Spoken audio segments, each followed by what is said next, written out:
Voice आ रही है? Yes sir. ठीक है। तो सबसे पहले जो है आप लोग को 26 जनवरी की ढेर सारी शुभकामनाएं। चलिए, कौन सा रिपब्लिक डे है हमारा? 75। अच्छा, 26 जनवरी को क्या हुआ था? ये रिपब्लिक डे क्यों मनाया जाता है? सर जो हमारा कॉन्स्टिट्यूशन था ना, वो इस दिन से मतलब लागू हो गया था। हाँ, इम्प्लीमेंट हो गया, इफेक्टिव हो गया। हमारा देश जो आजाद हुआ था 15 अगस्त। 15 अगस्त हाँ, 15 अगस्त 1947। 1947। और हमारे देश के लिए जो कॉन्स्टिट्यूशन बना, ठीक ना, वो इम्प्लीमेंट हो गया आज के दिन से, मतलब 26 जनवरी के दिन से। ठीक है, इसलिए ये दोनों क्या है? नेशनल फेस्टिवल है। 15 अगस्त, 26 जनवरी, ये दोनों क्या है? National festival of India. अच्छा, ये दोनों नेशनल फेस्टिवल इंडिया है। एक और है, ठीक है ना? 2 अक्टूबर हाँ, गांधी जयंती। 2 अक्टूबर, ये जो है ये भी नेशनल फेस्टिवल ऑफ इंडिया है। बस तीन ही है इंडिया के नेशनल फेस्टिवल, बाकी कोई नहीं। तो याद रखिए। चलिए, पहला न्यूज शुरू करते हैं। ये आपका GS paper 1 art and culture से रिलेटेड है। Archaeological survey of India. तो हमेशा न्यूज में सुनते हैं ना कि आर्कियोलॉजी सर्वे ये किया वो किया, है ना, ये एविडेंस दिया। तो अब क्या बोला है इस मंदिर के बारे में, वो हमारे काम का नहीं है। हमारे काम का क्या है कि ASI ये है क्या, मतलब आर्कियोलॉजी सर्वे ऑफ इंडिया क्या होता है। ठीक है, देखते हैं। तो देखिए क्या लिखा है। The archaeological survey of India is an Indian government agency. जो भारत सरकार है उसकी एजेंसी है कौन? ASI। किस चीज के लिए रिस्पॉन्सिबल है ये? एक सेकेंड। हाँ, responsible for archaeological research and conservation and preservation of cultural historical monuments in the country. क्या कह रहा है कि जो आर्कियोलॉजिकल रिसर्च होती है किसके द्वारा होती है? इन्हीं के द्वारा, ASI के द्वारा। कोई मान लिया पुराना चीज है, हिस्टोरिकल हिस्टोरिकल ऑब्जेक्ट है, उसको कंजर्व कैसे करना है, इन्हीं का काम है। ठीक ना, ASI का। उसके बाद हमारे देश में जो कल्चरल हिस्टोरिकल मॉन्यूमेंट्स है, जैसे ताजमहल ले लिया एग्जांपल, लाल किला हो गया, इनको कैसे प्रिजर्व और कंजर्व करके रखा जाए, ये सारा दायित्व किनका रहता है? आर्कियोलॉजिकल सर्वे ऑफ इंडिया का। इसकी इंस्टीट्यूशन कब हुई थी? तो 1861। कितनी हुई थी? 1861। और किसके द्वारा किया गया था? तो अलेक्जेंडर कनिंघम। ठीक ना, किनके द्वारा? अलेक्जेंडर द्वारा ये एस्टेब्लिश किया गया था, ASI। ठीक ना, हमारे यहाँ क्या था? ब्रिटिश राज था। और पहला जो है डायरेक्टर जनरल कौन थे? यही थे, अलेक्जेंडर कनिंघम। अब समझ में आया? जो मैं एंशियंट पढ़ा रहा था कनिंघम के बारे में, तो वो कौन थे, पता चला अब यस आई थिंक सर। समझ में आ रहे हैं कनेक्शन। ठीक है। अब ASI का काम क्या क्या है, तो क्या क्या ऑर्गेनाइज करता है? आर्कियोलॉजिकल रिसर्च, रिसर्च करता है आर्कियोलॉजी से रिलेटेड। साइंटिफिक एनालिसिस करके देता है आर्कियोलॉजी का। और उसके बाद आर्कियोलॉजिकल साइट्स का एक्सकेवेशन का भी काम है, खुदाई का काम इन्हीं का है। मतलब कोई पुराना चीज मिला, कोई ऐसा प्लेस, वहां पे एक्सकेवेट करेगा यही लोग। फिर conservation and preservation of protected monuments and areas of national importance. कोई नेशनल इंपॉर्टेंस की कोई ऑब्जेक्ट है, कोई प्लेस है, तो उसको कंजर्व करना, प्रिजर्व करना। फिर उसके बाद मेंटेनेंस ऑफ साइट म्यूजियम, कोई म्यूजियम है तो उसको मेंटेनेंस करना। तो इन सारे से रिलेटेड जो लेजिस्लेशंस होता है, मतलब जो कानून है, ठीक है, इन सारे से रिलेटेड जो कानून है वो किनके हाथ में रहता है? ASI के हाथ में। यही गवर्न करते हैं सारे चीजों को, सारे चीजों से जो कानून से रिलेटेड चीजें। I hope it was clear, it is clear. समझ में आए? जल्दी यस बोलिए। सर। ठीक है। अब देखिए ये एडिटोरियल देखिएगा ना, तो इसमें बहुत सारी चीजें बात लिखी गई है। इसमें बहुत सारे अपना ओपिनियन दिया गया। हमें ये वाला लाइन थोड़ा समझना है इसके बारे में। तो कहता है कि ऑब्जेक्टिव रिजोल्यूशन लाया गया था। कहाँ पे लाया गया था? कॉन्स्टिट्यूएंट असेंबली, अगर मैं जो पढ़ाया था आप लोग को प्रियम्बल अगर याद होगा, कॉन्स्टिट्यूएंट असेंबली में 22 जनवरी 1947, हाँ 1947 को क्या किया गया था, एक ऑब्जेक्टिव रेजोल्यूशन लाया गया था। क्या लाया गया था? Objective resolution. किसके द्वारा लाया गया था? तो हमारे first prime minister Nehru ji के द्वारा, है ना। तो लाया गया था और यही ऑब्जेक्टिव रेजोल्यूशन बाद में क्या चीज बना, हमारा कॉन्स्टिट्यूशन का प्रियम्बल। ठीक है, समझ में आई बात? बहुत आसान है, ठीक है। Yes sir. चलिए, हम लोग ये इंडियन रिपब्लिक एंटर किए हैं, कौन सा ईयर है ये? 75th ईयर, 2024 में 75th ईयर। कभी कभी ये से भी पूछ लेता है। चलिए, प्रियम्बल क्या होता है? तो हमारे कॉन्स्टिट्यूशन में क्या है? प्रियम्बल है। प्रियम्बल है क्या? तो ब्रीफ इंट्रोडक्टरी स्टेटमेंट। तो हमारा जो कॉन्स्टिट्यूशन है उसका क्या है? ब्रीफ एनालिसिस है। कौन?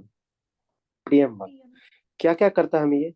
गाइडिंग पर्पस, प्रिंसिपल्स और हमारे कॉन्स्टिट्यूशन का फिलोसफिकल पार्ट है। क्या? प्रियम्बल। प्रियम्बल में 4 इंपॉर्टेंट आइडियाज है। क्या क्या? सोर्स ऑफ द कॉन्स्टिट्यूशन, ठीक है, कि कॉन्स्टिट्यूशन का सोर्स क्या है, इंडियन स्टेट का नेचर क्या है, ऑब्जेक्टिव क्या है कॉन्स्टिट्यूशन का, और इसको कब अडॉप्ट किया गया था। ये चारों किसमें लिखी हुई है? हमारे प्रियम्बल में। ठीक, चलिए दूसरा एक देखते हैं, ये भी एडिटोरियल पेज का ही है। एन एक्सचेंज, इसमें किस चीज की बात कही गई? वैभव। वैभव क्या है? वैश्विक भारतीय वैज्ञानिक समिट। चलिए, अब इस एक है वैभव, एक है वज्र, आई थिंक लिखे होंगे, हाँ वज्र। इसको मैं समझाता हूँ है क्या ये। एक है वैभव और दूसरा क्या है? वज्र। ये क्या है? साइंटिफिक रिसर्च के लिए है। तो वैभव जो है किसके लिए है? इंडियन डायस्पोरा, मतलब जो इंडियन ओरिजिन के साइंटिस्ट हैं, मतलब विदेशों में साइंटिस्ट हैं और उसका ओरिजिन क्या है? इंडिया है, ठीक है ना, मतलब उसके फैमिली में कोई ना कोई इंडियंस रहे हैं। तो ऐसे लोग को रिसर्च में शामिल किया जाएगा, ठीक है। और इन लोग का जो है कब तक रहता है? 1 ईयर का प्रोग्राम रहता है। कितना रहता है? 1 ईयर का प्रोग्राम रहता है, मतलब चलिए इसी को देखते हैं अच्छा से और समझ। तो while the center has announced first set of recipients the fellowship, तो सरकार ने ये चालू किया है। क्या चालू किया है? वैभव, वैश्विक भारतीय वैज्ञानिक। तो बड़ी दिलचस्प की इसमें बात ही है, कह रहा है कि साइंटिस्ट्स ऑफ इंडियन ओरिजिन और Indian ancestry can apply to spend up to 3 months in a year for 3 years at a host research laboratory in India. क्या कह रहा है देखिए, ये जो मैंने बताया ना वैभव, तो वैभव जो ये प्रोग्राम है इसमें क्या है कि 3 साल तक, 3 साल तक जो साइंटिस्ट इसमें काम कर सकते हैं। और पर ईयर, एक साल में कितना दिन तक? तो 3 months ही पार्टिसिपेट कर सकते हैं। किसमें? वैभव में। और जो वज्र है, तो वज्र में क्या है? वो भी इसी तरह का प्रोग्राम है, लेकिन उसमें क्या है कि इंडियन डायस्पोरा के साथ साथ जो हमारे और नेशनलिस्ट इंडियंस हैं वो भी उनमें पार्टिसिपेट करते हैं, ठीक है। लेकिन उनमें क्या है कि फिक्स टाइम है, सिर्फ 1 ईयर के लिए है। और इसमें क्या है? 3 साल तक काम कर सकते हैं, ठीक है। और वज्र में क्या है?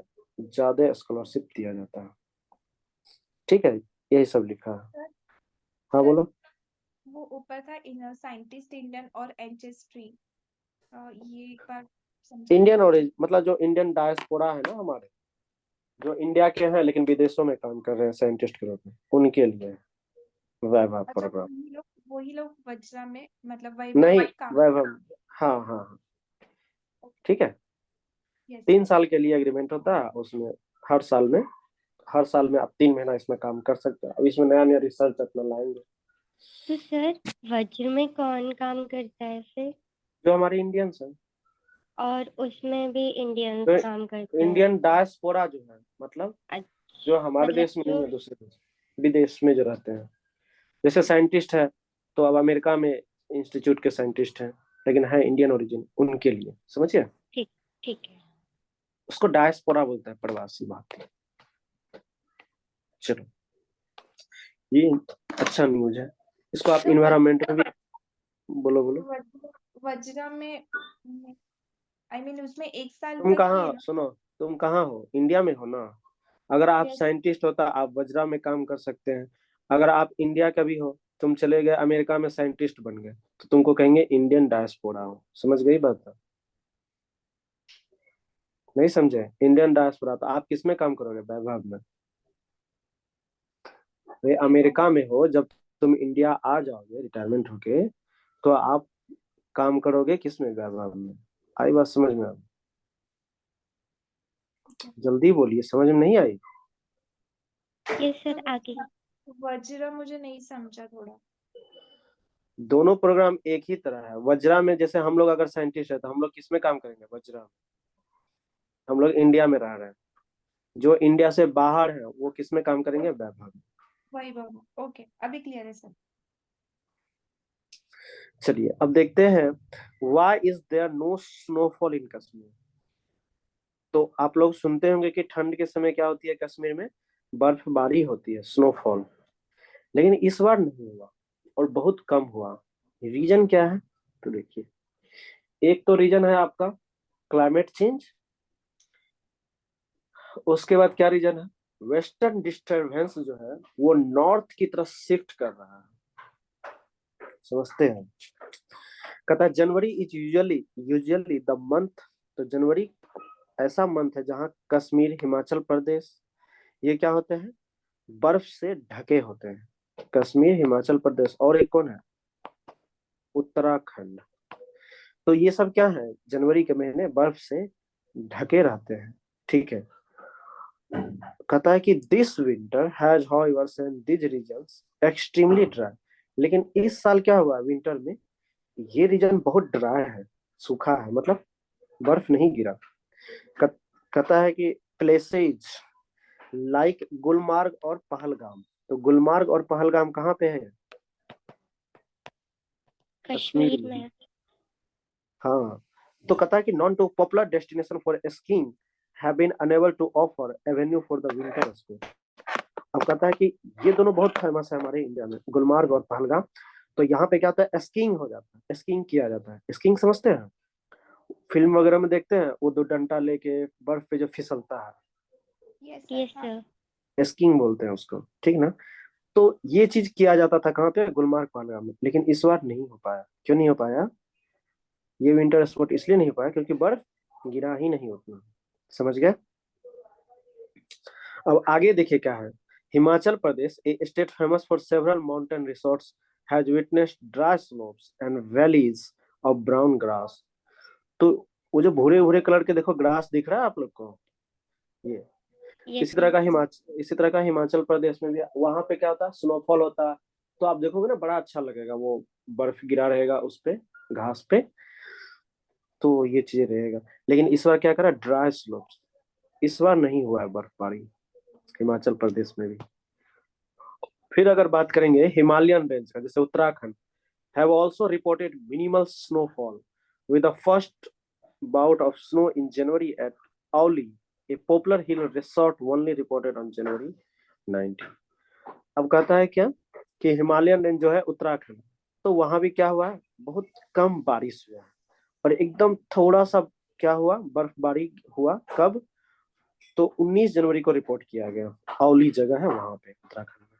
पहले पूरे उत्तराखंड में बारिश मतलब होती थी, स्नोफॉल होता था अच्छे खासे एरिया में। लेकिन अब क्या हो गया? बहुत कम एरिया में हो गया, सिर्फ औली में।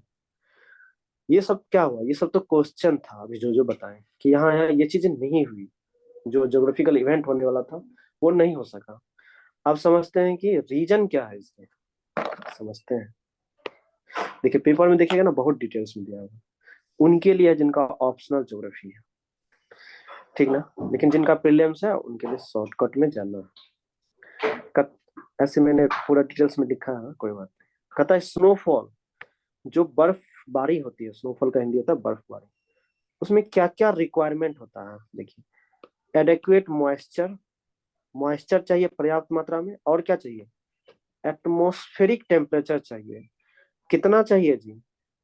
0 डिग्री से लेके लेस, लेस मतलब -1 -2 -3 -1 ऐसे जितना ये 0 डिग्री या 0 डिग्री से नीचे जाएगा उतनी बर्फबारी होगी। और पर्याप्त मात्रा में क्या होना चाहिए, मॉइस्चर होना चाहिए। तो ये जरूरी है किसके लिए, स्नोफॉल के लिए। ये नहीं मिल रहा है ये क्राइटेरिया, इसलिए क्या हो रहा है, बर्फबारी कम देखी गई है। तो ऐसा हुआ क्यों, देखते हैं। कहता है temperatures were Fairlie low since December. An analysis by the IMD in mid-January reported that maximum temperatures are running 5 to 8 degrees Celsius below normal over the plains of North India since December 29। तो कहता है कि जो maximum temperature है तो कितना देखा गया है, 5 से 8 डिग्री सेल्सियस, ठीक है ना, जो नॉर्मल से क्या है, कम है। तो 5 से 8 डिग्री देखा गया है, लेकिन टेम्परेचर कितना चाहिए जी स्नोफॉल के 0 लिए, 0 या 0 या 0 से कम माइनस में। चाहिए, माइनस में चाहिए। लेकिन टेम्परेचर कितना है, 5 से 8 डिग्री सेल्सियस। तो रीजन क्या है, तो वेस्टर्न डिस्टर्बेंस और क्लाइमेट चेंज। इस जहां ठंड होने वाली था वहां भी गर्मी हो रहा है। अगर आप लोग को याद होगा तो 2023 इसलिए भी क्या हुआ है, बहुत गर्म मान, हॉटेस्ट। हॉटेस्ट है। तो चूंकि क्लाइमेट चेंज हो रहा है, हर चीज क्या हो रहा है, डिस्टर्बेंस हो रहा है। कहता है minimum temperatures were also below 4 degree Celsius at many stations of north west India for most of January. North west जो है हमारा इंडिया का पार्ट, तो वहां भी क्या है, 4 डिग्री सेल्सियस ही है। तो इसलिए उसकी वजह से भी क्या हो रहा है, वहां पे स्नोफॉल नहीं हो रहा है।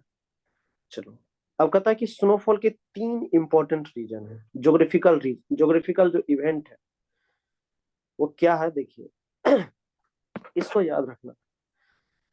Lack of snowfall 3 main reason है, क्या क्या है, तो a drastic fall in western disturbance.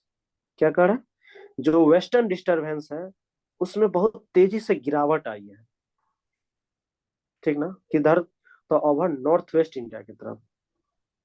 दूसरा क्या रीजन बताया, एल नीनो कंडीशन। और तीसरा रीजन है absence of strong jet stream. अब देखिए इसको समझते हैं थोड़ा सा, ज्यादा डिटेल्स में मैं नहीं जाऊंगा, थोड़ा सा समझते हैं। कहता how do this 3 factors influence snowfall. ये तीनों फैक्टर कैसे प्रभावित करता है स्नोफॉल को, देखिए। वेस्टर्न डिस्टर्बेंस क्या होता है, ये देखिए क्या है, मेडिटेरियन सी। मेडिटेरियन सी, यहीं से वेस्टर्न डिस्टरबेंस क्रिएट होती है, समझ गए। और यहाँ से वेस्टर्न डिस्टरबेंस जो क्रिएट होती है, और इस हवा को ले जाने का जो काम होता है, किसका काम होता है, वो होता है जेट स्ट्रीम का। किसका होता है, जेट स्ट्रीम। जेट स्ट्रीम क्या है, तो जेट स्ट्रीम कुछ नहीं है, ये एक हवा है, ठीक है, एयर है, एयर करेंट्स है। और ये इसका जो स्पीड होता है ना, 250 से 300 किलोमीटर पर आवर स्पीड होता है, किसका, जेट स्ट्रीम का, जेट स्ट्रीम एयर करंट्स का, ठीक ना। 250 और कितना बताइए। मतलब 1 घंटा में 250 किलोमीटर ये पार कर जाएगा डिस्टेंस। तो अच्छी खासी स्पीड है। गाड़ी जो चलाते हैं, ट्रेन जो चलते बैठते हो, कितना है, 100 120 जो राजधानी का स्पीड है, इसका 2 गुना स्पीड है इसमें, इस हवा में। तो इमेजिन कीजिए क्या स्पीड रही होगी। और 30,000 फीट के हाइट पर चलता है ये, ठीक ना, पृथ्वी के, मतलब हम लोग के सरफेस से। और तो ये क्या करती है, ये जो वेस्टर्न डिस्टरबेंस होती है इसको लेके चलता है। अच्छा, वेस्टर्न डिस्टरबेंस क्यों बोलते हैं इसको, देखिए ये हमारा क्या है, इंडिया का पार्ट। अगर आप इसकी बात करेंगे तो ये किधर है, हमारे वेस्टर्न में है, वेस्ट में, ठीक ना, इसलिए इसको वेस्टर्न कहते हैं। डिस्टरबेंस क्या बोलते हैं, कि जब ये आती है तो क्या आता है, डिस्टरबेंस करते हुए आता है, डिस्टर्ब करके आता है, हर चीज को डिस्टर्ब करेगा। जो हम लोग को स्नोफॉल देखने को मिलता है इस रीजन में, नॉर्दर्न रीजन में, उत्तराखंड रीजन में, हिमालय, यहाँ अरुणाचल प्रदेश में या उत्तराखंड में, तो ये जो स्नोफॉल होती है, बारिश होती है, किसकी वजह से होती है, वेस्टर्न डिस्टर्बेंस की वजह से। तो ये ओरिजिनेट हुआ, अब यहाँ से चला चला, तो जब चला तो क्या होता है, ब्लैक सी और कैस्पियन सागर से मॉइस्चर को पिक करेगा, कर लिया हवा पिक, जल्दी बोलिए। यस जब सर। ये पिक कर लेगा तो क्या करेगा, पिक करेगा तो आगे में इसका क्या आएगा, हिमालय आएगा। तो जब ये हिमालय से टकराएगा तो क्या होगा, प्रेसिपिटेट हो जाएगा, मतलब बारिश होने लगेगी। क्या होने लगेगी, बारिश होने लगेगी। और स्नोफॉल भी होगा, बर्फबारी भी होगा, ये भी होते हैं इसी के। हिमालय से टकरा कर। हाँ, जैसे ये चला हवा, अब चला तो अपने साथ क्या कर रहा है, मॉइस्चर को लेके चल रहा है yes sir. Jet stream western disturbance के साथ। जब चल रहा है तो कहाँ गिरेगा, जहां टकराएगा वहां गिर जाएगा। तो हिमालय से टकराया तो कश्मीर में वहां गिरने लगेगा, कश्मीर में गिरेगा, उत्तराखंड में गिरेगा। समझ गया, इसी वजह से नॉर्दर्न इंडिया में ठंड भी ज्यादा लगती है। नॉर्थ इंडिया में जैसे बिहार यूपी की तरफ जाओगे ना, अच्छी खासी ठंड पड़ती है। समझ गया रीजन में क्या हुआ। Yes sir. तो ये जो है ना इवेंट्स इन्फ्लुएंस कम होते जा रहा है, इसकी वजह से क्या हुआ, स्नोफॉल नहीं हुआ है। ठीक ना।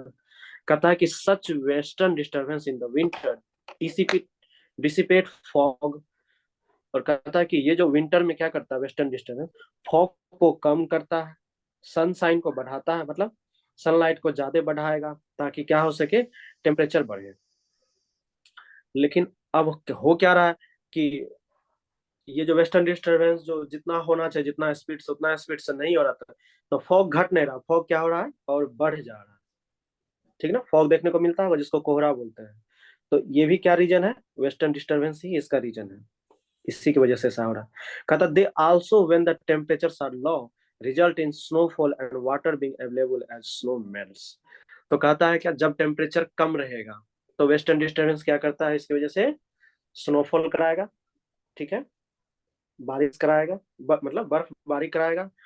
और क्या करेंगे, जो स्नो होता है, जो बर्फ गिरते हैं, वो जब मेल्ट होगा तो क्या होगा, पानी अवेलेबल होगा। तो जो जम्मू कश्मीर है, उत्तराखंड है, तो वहां जो पीने का पानी है तो किससे अवेलेबल है जी, इसी की वजह से बर्फ गिरती है, वो पिघलता है, फिर पानी बनता है, नदियों में गया, नदी से फिर पानी पहुंचा सब जगह। तो इसका तो मतलब सर अब वहां भी अब अगर क्या ये होगा, पानी का क्राइसिस होगा आने वाले से। समझ गया, बोलो बोलो आप क्या बोलो। नहीं सर समझ। मिल गया आंसर, ठीक है। उसके बाद कहता the melting glaciers contribute to the water available in the Ganga Indus and Yamuna. तो गंगा, ठीक ना, सिंधु और यमुना नदी, यहाँ पे जो पानी इसमें आते हैं किसकी वजह से आते हैं, तो जो ग्लेशियर जो है, बर्फ के जो बड़े बड़े पहाड़ हैं, तो वो क्या होते हैं, ग्लेशियर पिघलते हैं तब पानी आता है। तो ये भी पिघलता है किसकी वजह से, इसी की वजह से, वेस्टर्न डिस्टेंस। अब ये भी कम हो जाएगा तो नदियों में भी पानी कम होने लगेगा आने वाले समय में। और दूसरी तरफ कहता है they can also bring in hail which is destructive to standing wheat crop. अच्छा, ये अच्छा चीज तो है, उसके साथ डिस्ट्रक्टिव भी है, ठीक ना, डिस्ट्रॉय भी करता है बहुत चीज को। अगर आप लोग बात करेंगे हेल, हेल मतलब होता है पाला, समझते हो, ओला जो गिरता है ठंड के समय यस में। सर। हाँ, तो ये क्या करता है, जनवरी के समय जो पाले ओला जिसको बोलते हैं, ये गिरेगा तो क्या करता है, जो व्हीट क्रॉप्स है, जो स्टैंडिंग खड़ा होता है, उसको क्या करता है, ये गिरा देता है नीचे। ठीक ना। हेल स्टोर्म हो जाएगा है ना सर। हाँ, हेल स्टोन, वो बर्फ का टुकड़ा गिरेगा धीरे धीरे, वो जो गेहूं है पौधा लगा हुआ, पूरा पौधा को वो नीचे लेटा देगा। फिर उसके बाद कहता है कि तो ये क्या है, डिस्ट्रक्टिव नेचर। फिर कहता है usually 5 to 7 western disturbance impact north west India during December to January, but this winter there have been none. तो कहता है कि जनवरी के समय, दिसंबर से लेकर जनवरी के बीच ऐसे कितने वेस्टर्न डिस्टर्बेंस आ जाता है, 5 से 7। लेकिन इस विंटर में क्या हुआ, कुछ आया ही नहीं। समझ गए, ऐसा 5 से 7 वेस्टर्न डिस्टर्बेंस होना चाहिए लेकिन कुछ नहीं हुआ, सिर्फ 2 वेस्टर्न डिस्टर्बेंस हुए। और ये जो वेस्टर्न डिस्टर्बेंस हुए, दो ही रीजन में, दो ही रीजन में जाके ये क्या हो गया, फिक्स हो गया, मतलब उतना तक ही सीमित रहा। कौन कौन सा, तो गुजरात, नॉर्थ महाराष्ट्र, ईस्ट राजस्थान और मध्य प्रदेश, बस यहीं तक इसका असर दिखा, बाकी जगह नहीं दिखा। ठीक है। फिर कहता है as a result of lack of this rains the western Himalayan regions got 80% less than normal. तो कहता है इसके वजह से क्या हुआ, जो बारिश होना चाहिए था वेस्टर्न हिमालय रीजन में, तो सिर्फ, जैसे मान लो कि जितना बारिश होना था सिर्फ उसका 20% हुआ, 80% नहीं हुआ। समझ गया। Yes sir.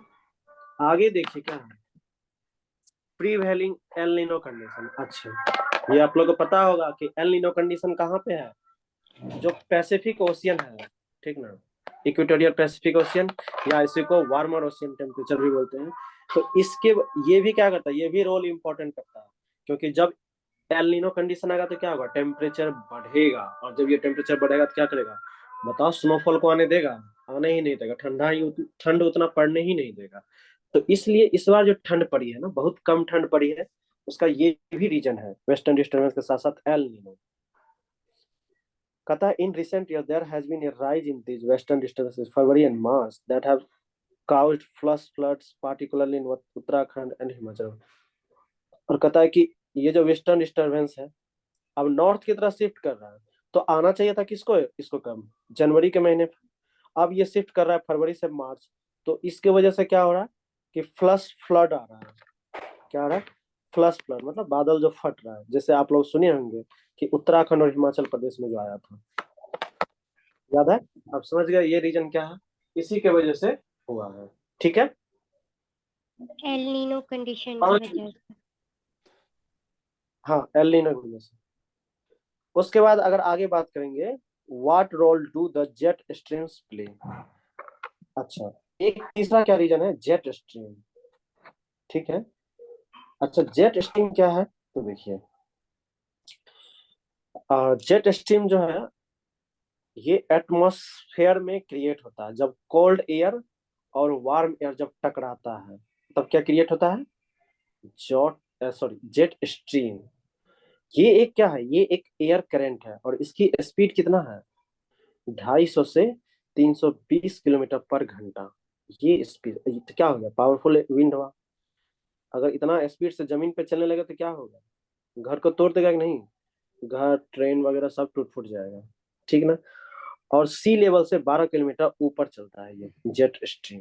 अब यही ये जेट स्ट्रीम क्या कर रहा है, शिफ्टिंग नॉर्थवर्ड्स। तो ये नॉर्थवर्ड जो है, नॉर्थ की उत्तर की तरफ शिफ्ट करेगा, तो क्या करेगा, वेस्टर्न डिस्टर्बेंस को भी ले जाएगा नॉर्थ की तरफ। तो अब इसके वजह से क्या हो रहा है, हर चीज चेंज हो जा रहा है, एटमॉस्फेरिक कंडीशन, टेम्परेचर, प्रेशर, इसलिए इतना प्रॉब्लम सभी हो रहा है सब जगह। समझ गए, अच्छा लगा। Yes sir. अब समझ में आ रहा होगा क्यों ऐसा फॉग हो रहा है, अभी दिमाग में चलेगा जब न्यूज ये खत्म कर दूंगा तब, ये फील होना चाहिए। चलो, पद्म विभूषण पद्म विभूषण का अवार्ड मिला है, ये है पद्म विभूषण। तो किनको किनको मिला है, तो एम वेंकैया नायडू, ये हमारे फॉर्मर वाइस प्रेसिडेंट है, और चिरंजीवी एक्टर है, अभिनेता है साउथ के ये, और एक है ये विजयन थी माला बाली, ये भी साउथ के ही एक्टर है। तो और एक जो है भरतनाट्यम डांसर है, इनका नाम है सुब्रमण्यम। तो 1 2 3 4 इन लोगों को क्या मिला है, पद्म विभूषण। और लोग को भी मिले हैं, इनका नाम याद रखना आपको। अच्छा, ये जो पद्म विभूषण अवार्ड है क्या है, तो सेकंड हाईएस्ट सिविलियन अवार्ड है, हमारे देश का दूसरा सबसे बड़ा सिविलियन अवार्ड है। पहला कौन है, भारत भारत रत्न। भारत रत्न। अब देखिए न्यूज पढ़ते जाएगा ना तो सिलसिलेवार से पता रहेगा। तो फर्स्ट क्या है, भारत रत्न, दूसरा क्या है, पद्म विभूषण।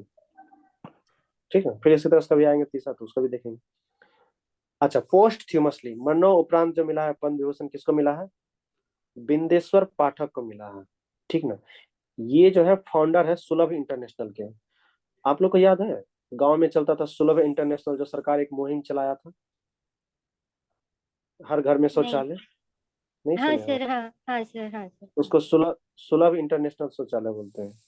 ये सब जगह किया गया था, और इसके जो फाउंडर है वो बिंदेश्वर पाठक, ये हाल फिलहाल में मरे थे, कुछ इस महीने या साल भर पहले, मैंने न्यूज में भी बताया था। तो ये उन्हीं के फाउंडर थे, और ये बिहार से ही है, तो इनको मिला है।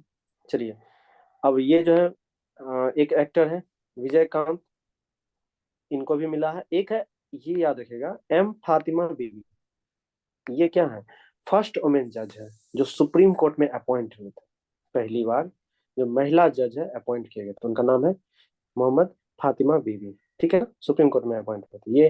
फिर उसका सत्यव्रत मुखर्जी फॉर्मर प्रेसिडेंट है भारतीय जनता पार्टी के वेस्ट बंगाल में, फिर ये लोग भी हैं। इनको पद्म विभूषण पोस्ट थ्यूमसली मिला है, और इतना नाम तो याद नहीं रखना है, लेकिन ऊपर में जो 3 4 नाम बताए, और ये नाम ये याद रखिएगा। ठीक है, फिर उसके बाद 2 बीएसएफ को जो है गैलेंट्री अवार्ड मिला है। कौन सा अवार्ड, गैलेंट्री अवार्ड। तो इसमें गैलेंट्री अवार्ड जो है, अच्छा गैलेंट्री अवार्ड कौन कौन से होते हैं? देखो सबसे बड़ा होता है परमवीर चक्र, महावीर चक्र, वीर चक्र, अशोक चक्र, कीर्ति चक्र, शौर्य चक्र। ये सब क्या है, शहीदों को दिए जाते हैं, और ऐसे भी दिए जाते हैं जो जिंदा है। तो पोस्टह्यूमसली जो है मरणोपरांत 2 बीएसएफ सोल्जर को मिले हैं। कौन सा अवार्ड मिले हैं? तो president medal for gallantry posthumously in the eve of, अच्छा रिपब्लिक डे के अवसर पे जो है इनको ये अवार्ड मिला है, 2 बीएसएफ सिक्योरिटी फोर्स को। मतलब बीएसएफ मतलब बॉर्डर सिक्योरिटी फोर्स, जो बॉर्डर पे लड़ रहे थे। तो उनका नाम याद रखना आपको, किसको मिला गैलेंट्री अवार्ड इस बार? तो ये है सनवाल राम बिश्नोई और शिशुपाल सिंह को इस बार गैलेंट्री अवार्ड मिला। ठीक है, तो ये थोड़ा सा याद रखिएगा। चलिए ठीक है, टेस्ट सामने हो गए, चलिए कल मिलते हैं।